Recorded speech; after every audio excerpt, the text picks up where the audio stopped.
In a corner of West Los Angeles, there's an athlete that many would never assume is a reigning world champion. Lydia Fabry is a fencer in her 60s who just earned her 4th world championship as a saber fencer in the veteran category. She found the sport in her 40s, and then, after the sudden loss of her son in 2020, Fabry realized her only path forward was to fence through her grief.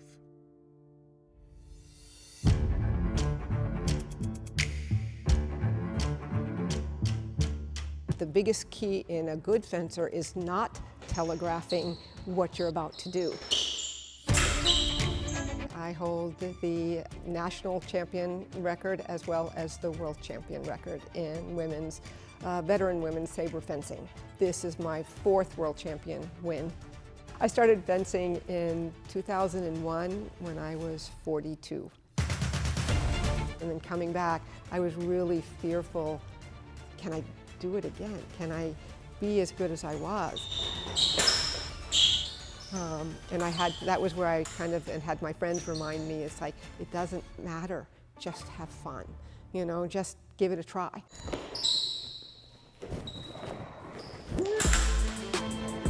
Anytime a person can get a hold of a stick, they'll use it, and technically that's a form of fencing. So it's been around since the beginning of time. So it's been a part of the Olympic Games from the beginning. Women weren't actually allowed to compete in saber. It's crazy if you think about how, even though the sport's been around for so many years, that it's been, it took so long before women were allowed to compete. There are 3 different weapons involved. There's foil, épée, and saber. The foil, what you'll see here is a slightly smaller guard because the target's going to be the main torso. Then the saber, which is the one I fence, because it's a cutting, slicing weapon, you'll see this part of the guard. I can use this as a shield. Some of them are designed to kill. We don't do that anymore. We wouldn't have very many fencers around if we had that. My training is a little unconventional for the normal fencer. Most fencers take private lessons, do group classes, really work on the body. I'm lazy.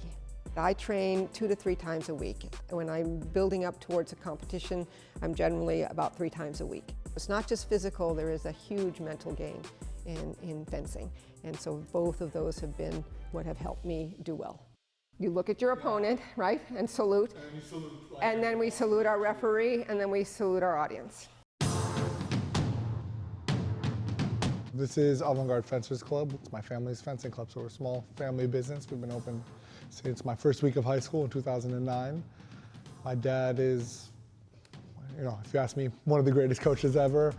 I'm 2-time NCAA champion at Columbia. I am a member of the U.S. World Team in 2012 for the under 16 and under 20 age categories. I used to travel as a member of the U.S. travel squad at the senior level. I've been ranked as high as 7th in the United States. I have, I don't know how many national medals and a few international medals as well. And I begged my dad for years to get me really started.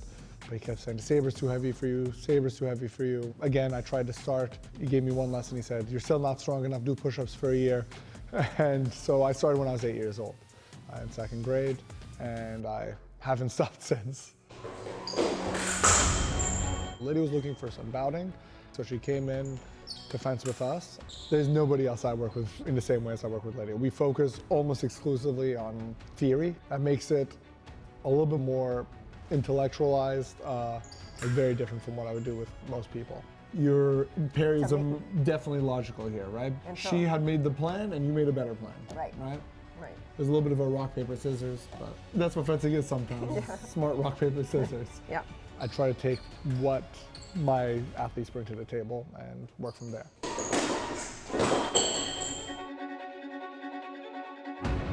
Lydia is aggressive, which is really good for saber. Saber is an aggressive sport. She loves to attack. She never likes to defend, and that's actually part of what we've been working on, is giving her a few more opportunities to defend within the way she likes to fence. She's also very athletic and very cerebral, right? She likes to vary her actions and keep the pressure on her opponent. mentally, physically, through all sorts of different heartbreak I've had to experience. You know, I lost my son in 2020, and fencing really helped me get through that. My son, like many, we hear these stories all the time. Brilliant young man. I mean, he was an amazing fencer, he was an amazing student, and he broke his arm, elbow, and it was the days of oxycodone, when we didn't really know what that meant, what it was, what it could do, and gave it to him like the doctor said, and his body liked it and took to it immediately, and it was downhill from there. Basically, he found other things later. This was in his high school years, and 10 long years of struggling with addiction. We found a really good place for him for recovery, a year-long program, but he still fought some of his demons, I think. And the week after he was out, that, I call it, that black cat crossed his path, and it was during the end of COVID, and I couldn't be there. It was in Alabama. And he took whatever and fell asleep and didn't wake up.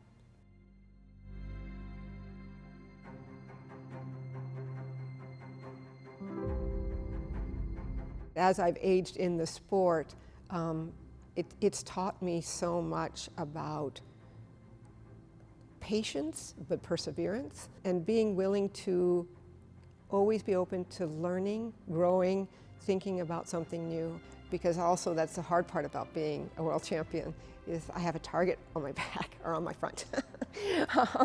Now they've opened up the veteran class to 40 and above, and I'm in my 60s. And so my goals are to keep my body in shape, intact, not hurting for as long as I can, so I can keep doing this sport as long as I can.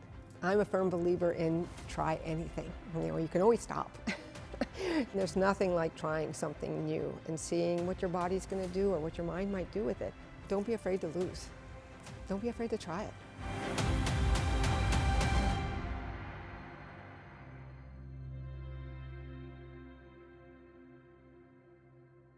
If you're interested in fencing, it's never too late.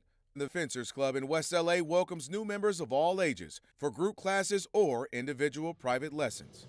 Thank you for watching our YouTube channel. For more stories in your communities, click the subscribe button right here. You can also download our app or watch us on TV for the latest information, balanced coverage, weather updates every 10 minutes, and more. We'll see you then.